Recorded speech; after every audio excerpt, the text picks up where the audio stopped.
ரம்ஜான் பண்டிகையை முன்னிட்டு கோவையில் பல்சமய நல்லுறவு இயக்கம் என்ற அமைப்பின் சார்பில் மாநகரில் உள்ள பல்வேறு பள்ளி வாசல்களில் தொழுகை முடிந்து வெளியே வருவோருக்கு நீர்மோர் வழங்கப்பட்டது.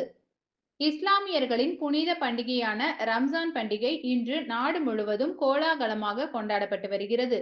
இந்த நிலையில் கோவையில் அனைத்து பள்ளி வாசல்களிலும் சிறப்பு தொழுகை நடைபெற்றது. இதனிடையே பல்சமய நல்லுறவு இயக்கம் என்ற அமைப்பின் சார்பில் அனைத்து பள்ளி வாசல்கள் முன்பாகவும் தொழுகை முடித்து வெளியே வருவோருக்கு நீர்மோர் வழங்கப்பட்டது.